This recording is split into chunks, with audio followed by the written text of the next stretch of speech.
Hi friends, welcome back to the channel Shri Sahi creations. ಇವತ್ತಿನ ವಿಡಿಯೋದಲ್ಲಿ ನಾನು ತುಂಬಾನೇ ಮುದ್ದಾಗಿ ಕಾಣಿಸುವಂತಹ ಒಂದು ಸೀರೆ ಕುಚ್ಚನ್ನು ತೋರಿಸ್ತಾ ಇದ್ದೀನಿ. ವಿಡಿಯೋನ ಸ್ಕಿಪ್ ಮಾಡದೆ ಕೊನೆವರೆಗೂ ನೋಡಿ. ಯಾರೆಲ್ಲ ಸಬ್ಸ್ಕ್ರೈಬ್ ಮಾಡ್ಕೊಳ್ಳದೆ ನೋಡ್ತಾ ಇದ್ದೀರಾ, ಪ್ಲೀಸ್ ಚಾನಲನ್ನು ಸಬ್ಸ್ಕ್ರೈಬ್ ಮಾಡ್ಕೊಳ್ಳಿ. ಈ ಬೀಡ್ಸ್ಗಳನ್ನು ಯೂಸ್ ಮಾಡ್ಕೋತಿದ್ದೀನಿ. ರಿಂಗ್ ಬೀಡು ಮತ್ತು ಮೀಡಿಯಮ್ ಸೈಜ್ ರೌಂಡ್ ಬೀಡು. ಹಾಗೆ ಇದಕ್ಕೆ ಕ್ರೋಶಾ ನೀಡಲ್ ಬಂದು 0.75 ಈ ನೀಡಲ್ನ ಯೂಸ್ ಮಾಡ್ಕೋತಿದ್ದೀನಿ. ಹಾಗೆ ಇಲ್ಲಿ ನಾನು ಚಿಕ್ಕದಾಗಿ 3 ಇರುವಂತಹ ಗೋಲ್ಡ್ ಕಲರ್ ರೌಂಡ್ ಬೀಡ್ಸ್ಗಳನ್ನು ಕೂಡ ಯೂಸ್ ಮಾಡ್ಕೋತಿದ್ದೀನಿ. ಈ 3 ತರಹದ ಬೀಡ್ಸ್ಗಳನ್ನು ಯೂಸ್ ಮಾಡಿಕೊಂಡು ಇವತ್ತಿನ ಡಿಸೈನನ್ನು ತೋರಿಸ್ತಾ ಇದ್ದೀನಿ. ಸ್ಕಿಪ್ ಮಾಡದೆ ನೋಡಿದರೆ ಕಂಪ್ಲೀಟಾಗಿ ಅರ್ಥ ಆಗುತ್ತೆ. ಪಲ್ಲು ಬಂದು ಗೋಲ್ಡ್ ಇದೆ, ಬಾಡಿ ಕಲರ್ನಲ್ಲಿ ರೆಡ್ ಮತ್ತು ಪರ್ಪಲ್ ಇದೆ. ಪಲ್ಲುಗೆ ನಮಗೆ ಅಪೋಸಿಟ್ ಆಗಿ ಕಾಣಬೇಕಂದ್ರೆ ನಾನು ಪರ್ಪಲ್ ಕಲರ್ ಥ್ರೆಡ್ಡನ್ನು ಆರ್ಚ್ ಮಾಡೋದಕ್ಕೆ ಯೂಸ್ ಮಾಡ್ತಾ ಇದ್ದೀನಿ. ಪರ್ಪಲ್ ಕಲರ್ ಇರುವಂತಹ ಥ್ರೆಡ್ಡನ್ನು 6 ಎಳೆ ದಾರ ಆಗಿ ಈ ಥರ ರೆಡಿ ಮಾಡಿಕೊಂಡು ಅದಕ್ಕೆ ಒಂದು ಗಂಟನ್ನು ಹಾಕಿ ಇಟ್ಕೊಂಡಿದ್ದೀನಿ. ಯಾಕಂದರೆ ಆರ್ಚ್ ಮಾಡಿಕೊಂಡಾಗ ಅದು ನಮಗೆ ಬಾಡಿ ಮೇಲೆ ಈ ಥರ ಕಲರ್ ಮೇಲೆ ಬಿದ್ದಾಗ ಅದು ಕಾಣಿಸ್ಬೇಕು ಆರ್ಚ್. ಅದಕ್ಕೋಸ್ಕರ ಡಾರ್ಕ್ ಕಲರನ್ನು ಹಾಕ್ಕೋಬೇಕಾಗತ್ತೆ. ಅಂದರೆ ಅಪೋಸಿಟ್ ಆಗಿ ಯಾವುದು ಕಾಣಿಸುತ್ತೋ ಅದನ್ನು ನಾವು ತಗೋಬೇಕು. ಸೀರೆಗೆ ಮಾಡ್ಕೊಳ್ಳುವಾಗ ಪಲ್ಲು ರೈಟ್ ಸೈಡಿಂದ ಸ್ಟಾರ್ಟಿಂಗಿಂದ ಸ್ಟಾರ್ಟ್ ಮಾಡ್ಕೊಳ್ಳಿ. ಓಕೆ ನೋಡಿ, ಸ್ಟಾರ್ಟಿಂಗಲ್ಲಿ ಮೊದಲು ಈ ಥರ ನೀಡಲನ್ನು ಚುಚ್ಕೊಂಡು ಈ ದಾರನ ಮೇಲ್ ತಂದು ಮೊದಲು ಒಂದು ಲಾಕನ್ನು ಮಾಡ್ಕೋತೀನಿ.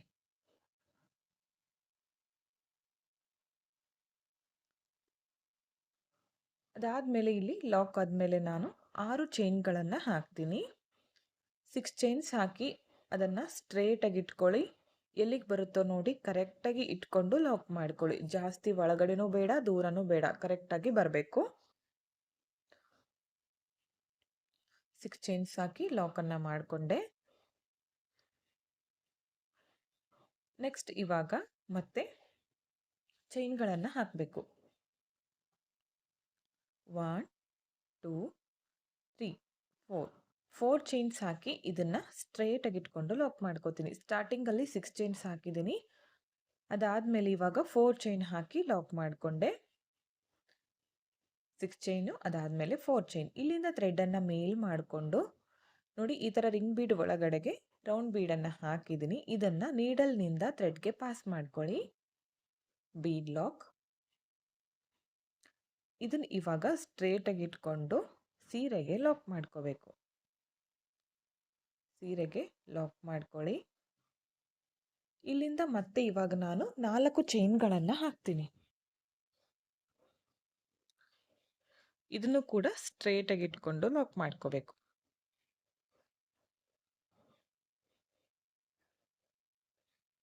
ಇವಾಗ ಮತ್ತೆ 6 ಚೈನ್ಗಳನ್ನು ಹಾಕ್ತೀನಿ. 4 ಚೈನ್ ಆದಮೇಲೆ 6 ಚೈನ್ಗಳನ್ನು ಹಾಕಬೇಕು.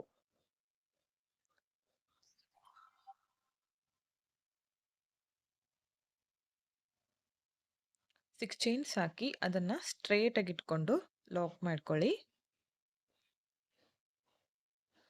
ನೆಕ್ಸ್ಟ್ ಅದಾದಮೇಲೆ ಮತ್ತೆ 4 ಚೈನ್ಸ್ ಸ್ಟ್ರೇಟಾಗಿಟ್ಟು ಲಾಕ್ ಮಾಡ್ಕೋಬೇಕು. ಅರ್ಥ ಆಯಿತು ಅನ್ಕೋತೀನಿ. ಬೇಸ್ ಲೈನು ರಿಂಗ್ ಬೀಡ್ ಅಕ್ಕಪಕ್ಕ 4 ಚೈನ್ಸ್ ಬರಬೇಕು. 2 4 ಚೈನ್ಸ್ಗಳ ಮಧ್ಯದಲ್ಲಿ 6 ಚೈನ್ಸ್ ಬರಬೇಕು. ಇಲ್ಲಿಂದ ಥ್ರೆಡನ್ನು ಮೇಲ್ ಮಾಡಿಕೊಂಡು ಮತ್ತೆ ರಿಂಗ್ ಬೀಡ್ ಮತ್ತು ರೌಂಡ್ ಬೀಡನ್ನು ಒಟ್ಟಿಗೆ ಈ ಥರ ಆ್ಯಡ್ ಮಾಡ್ಕೋತಿದ್ದೀನಿ. Bead lock. ಸ್ಟ್ರೇಟಾಗಿ ಎಲ್ಲಿಗೆ ಬರುತ್ತೋ ನೋಡಿಕೊಂಡು ಕರೆಕ್ಟಾಗಿಟ್ಟು ಲಾಕನ್ನು ಮಾಡ್ಕೋಬೇಕು. ಇಲ್ಲಿಂದ ಮತ್ತೆ 4 ಚೈನ್ಸ್. ಈ ಥರ ನಾವು ಬೇಸ್ ಲೈನನ್ನು ಕಂಟಿನ್ಯೂ ಮಾಡ್ತಾ ಹೋಗಬೇಕು. ಬೇಸ್ ಲೈನ್ ಅರ್ಥ ಆಯಿತು ಅನ್ಕೋತೀನಿ. 4 ಚೈನ್ ಹಾಕಿ ಸ್ಟ್ರೇಟಾಗಿಟ್ಟು ಲಾಕ್. ಈ ಥರ ಪೂರ್ತಿ ಸೀರೆನ ಕಂಟಿನ್ಯೂ ಮಾಡ್ತಾ ಹೋಗಬೇಕು. ಈಗ ಈ 4 ಚೈನ್ ಆದಮೇಲೆ ಮತ್ತೆ 6 ಚೈನ್ಸು ಮತ್ತೆ 4 ಚೈನ್ಸು, ಅದಾದಮೇಲೆ ರಿಂಗ್ ಬೀಡು. ಈ ಥರ ಕಂಟಿನ್ಯೂ ಮಾಡ್ಕೊಳ್ಳಿ.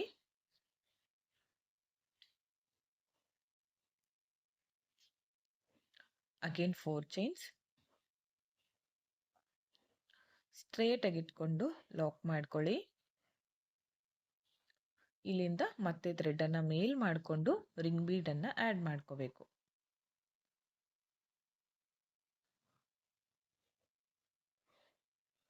ಓಕೆ ನೋಡಿ, ಪೂರ್ತಿಯಾಗಿ ಕಂಪ್ಲೀಟ್ ಆಗಿದೆ ಬೇಸ್ ಲೈನು.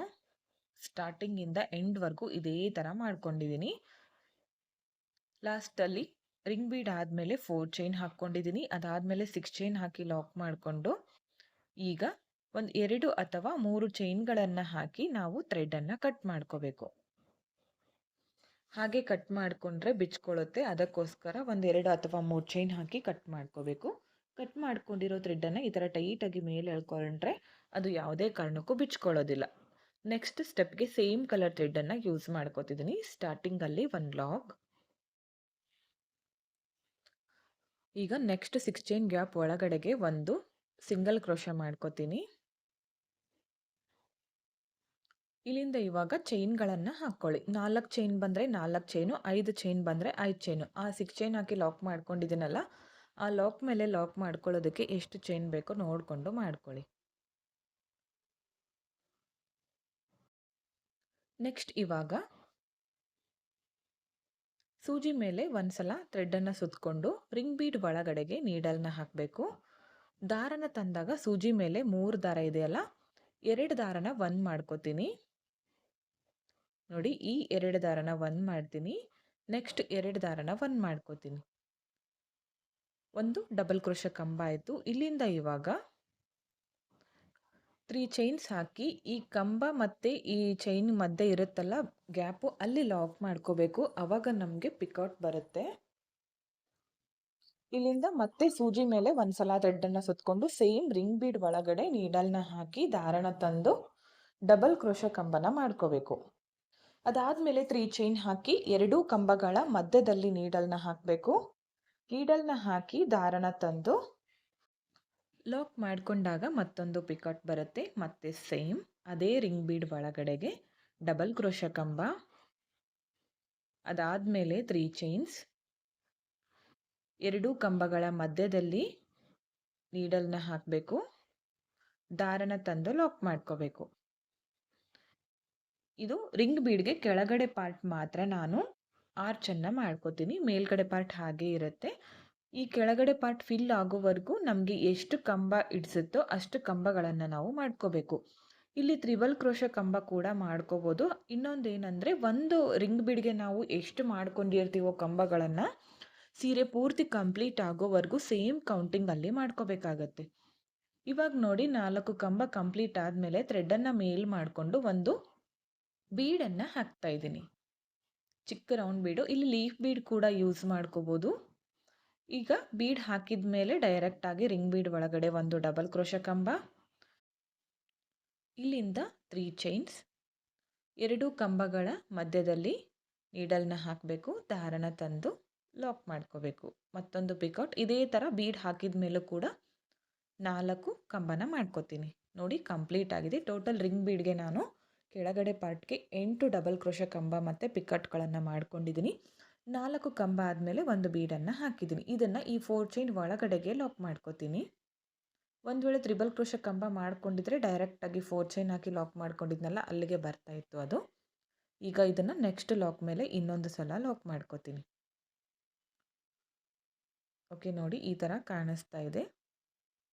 ತುಂಬ ಚೆನ್ನಾಗಿ ಬರುತ್ತೆ ಫ್ರೆಂಡ್ಸ್. ರಿಂಗ್ ಬೀಡ್ಗೆ ಕಂಪ್ಲೀಟ್ ಆದಮೇಲೆ ಫೈನಲ್ ಲುಕ್ ಅಂದರೆ ತುಂಬ ಚೆನ್ನಾಗಿ ಕಾಣಿಸುತ್ತೆ.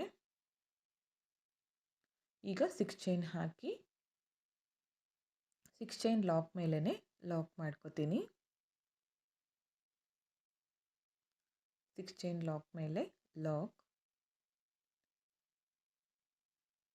ಇಲ್ಲಿ ನೋಡಿ, ಇಲ್ಲಿಂದ ಡೈರೆಕ್ಟಾಗಿ ನೀವು ಕಂಬ ಕೂಡ ಮಾಡ್ಕೋಬೋದು. ಇಲ್ಲ ಅಂದರೆ 4 ಚೈನ್ ಗ್ಯಾಪ್ ಒಳಗಡೆ ಒಂದು ಸಿಂಗಲ್ ಕ್ರೋಶೆ ಕೂಡ ಮಾಡ್ಕೋಬೋದು. ಈಗ ಇಲ್ಲಿಂದ ನಾನು ಡೈರೆಕ್ಟಾಗೇ ಒಂದು ಡಬಲ್ ಕ್ರೋಶೆ ಕಂಬನ ಮಾಡ್ಕೋತಿದ್ದೀನಿ. ಅದಾದಮೇಲೆ 3 ಚೈನ್ಸ್, ಈ ಗ್ಯಾಪ್ ಒಳಗಡೆಗೆ ನೀಡಲ್ನ ಹಾಕಿ ದಾರನ ತಂದು ಲಾಕ್ ಮಾಡ್ಕೋತೀನಿ. ಮೊದಲು 4 ಕಂಬ ಮಾಡ್ಕೋತೀನಿ. ನೋಡಿ, 4 ಕಂಬ ಕಂಪ್ಲೀಟ್ ಆಯಿತು. ಈಗ ಥ್ರೆಡನ್ನು ಮೇಲ್ ಮಾಡಿಕೊಂಡು ಒಂದು ಬೀಡನ್ನು ಹಾಕ್ತಾ ಇದ್ದೀನಿ. 4 ಕಂಬ ಕಂಪ್ಲೀಟ್ ಆದಮೇಲೆ ಬೀಡ್ ಹಾಕಿದ ಮೇಲೆ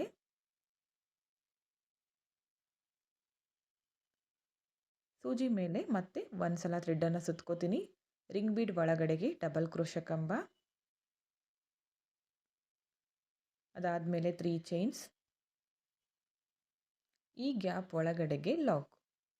ಬೀಡ್ ಹಾಕೋಕ್ಕೂ ಮೊದಲು 4 ಕಂಬ, ಬೀಡ್ ಹಾಕಿದ ಮೇಲೂ ಕೂಡ 4 ಕಂಬ. ಈ ಥರ ಪೂರ್ತಿಯಾಗಿ ಮಾಡ್ಕೊಳ್ಳಿ. ನೋಡಿ ಕಂಪ್ಲೀಟ್ ಆಗಿದೆ. ಎಲ್ಲ ಕಂಬಗಳು ಒಂದೇ ಸಮವಾಗಿ ಬರಬೇಕು. ಇವಾಗ ಇದನ್ನು ಈ 4 ಚೈನ್ ಒಳಗಡೆಗೆ ಲಾಕ್ ಮಾಡ್ಕೋತೀನಿ. ನೆಕ್ಸ್ಟ್ ಲಾಕ್ ಮೇಲೆ ಒಂದು ಸಲ ಲಾಕ್ ತಗೋತೀನಿ. ಅದಾದಮೇಲೆ 6 ಚೈನ್ ಮೇಲೆ 6 ಚೈನ್ಸ್ ಹಾಕ್ಕೋಬೇಕು.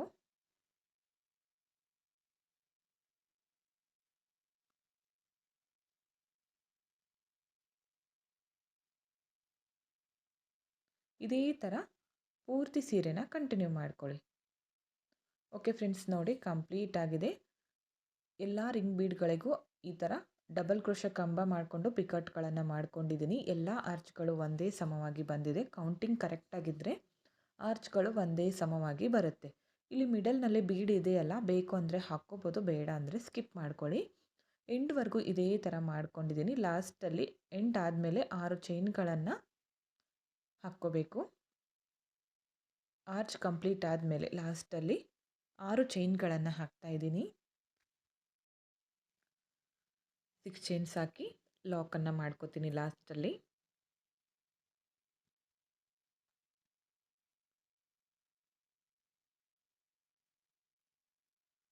ಲಾಕ್ ಮಾಡ್ಕೊಂಡ್ಮೇಲೆ ಒಂದು 2 ಅಥವಾ 3 ಚೈನ್ಗಳನ್ನು ಹಾಕಿ ಥ್ರೆಡನ್ನು ಕಟ್ ಮಾಡ್ಕೋತೀನಿ. ಕಟ್ ಮಾಡ್ಕೊಂಡಿರೋ ಥ್ರೆಡನ್ನು ಈ ಥರ ಟೈಟಾಗಿ ಮೇಲೆ ಎಳ್ಕೊಳ್ಳಿ. ಯಾವುದೇ ಕಾರಣಕ್ಕೂ ಬಿಚ್ಕೊಳ್ಳೋದಿಲ್ಲ. ಈಗ ನೆಕ್ಸ್ಟ್ ಈ 6 ಚೈನ್ ಗ್ಯಾಪ್ ಇದೆಯಲ್ಲ, ಅಲ್ಲಿ ಕುಚ್ಚುಗಳನ್ನು ಕಟ್ಟಿ ತೋರಿಸ್ತೀನಿ ಫೈನಲ್ ಲುಕ್ ಯಾವ ಥರ ಬಂದಿದೆ ಅಂತ. ನಾನು ಗೋಲ್ಡ್ ಕಲರ್ ಕುಚ್ಚನ್ನು ಹಾಕ್ತಾ ಇದ್ದೀನಿ. ಓಕೆ ಫ್ರೆಂಡ್ಸ್, ನೋಡಿ ಕುಚ್ಚು ಕಟ್ಟಿದ ಮೇಲೆ ಫೈನಲ್ ಲುಕ್ ಈ ಥರ ಬಂದಿದೆ. ಕುಚ್ಚು ಕಟ್ಟೋದಕ್ಕೆ 150 ಎಳೆ ದಾರ ತಗೊಂಡಿದ್ದೀನಿ. ಡಬಲ್ ಮಾಡಿಕೊಂಡಾಗ 300 ಎಳೆ ಆಗುತ್ತೆ. ನಿಮಗೆ ಎಷ್ಟು ಬೇಕೋ ಕುಚ್ಚು ಅಷ್ಟು ನೋಡಿಕೊಂಡು ಹಾಕ್ಕೊಳ್ಳಿ. ಹೀಗೆ ಹಾಕಬೇಕಂತೇನಿಲ್ಲ. ಹಾಗೆ ಕುಚ್ಚು ಕೂಡ ಬಫರ್ ರೀತಿ ಕೂಡ ಹಾಕ್ಕೋಬೋದು, ಚೆನ್ನಾಗಿ ಕಾಣಿಸುತ್ತೆ. ಆರ್ಚ್ ಲೆವೆಲ್ಗೆ ನಾನು ಕುಚ್ಚುಗಳನ್ನು ಕಟ್ಕೊಂಡಿದ್ದೀನಿ. ಈ ಡಿಸೈನ್ಗೆ 400 ಅರೌಂಡ್ ಚಾರ್ಜ್ ಮಾಡ್ಕೋಬೋದು. ನಿಮ್ಮ ಪ್ಲೇಸಸ್ ಮೇಲೆ ಡಿಪೆಂಡ್ ಆಗಿರುತ್ತೆ. ಹೆಚ್ಚು ಕಡಿಮೆ ನೋಡಿಕೊಂಡು ಮಾಡ್ಕೊಳ್ಳಿ. ಇಷ್ಟೇ ಅಂತ ಹೇಳೋಕ್ಕಾಗಲ್ಲ. ಡಿಸೈನ್ ಮಾತ್ರ ತುಂಬ ಚೆನ್ನಾಗಿ ಬರುತ್ತೆ.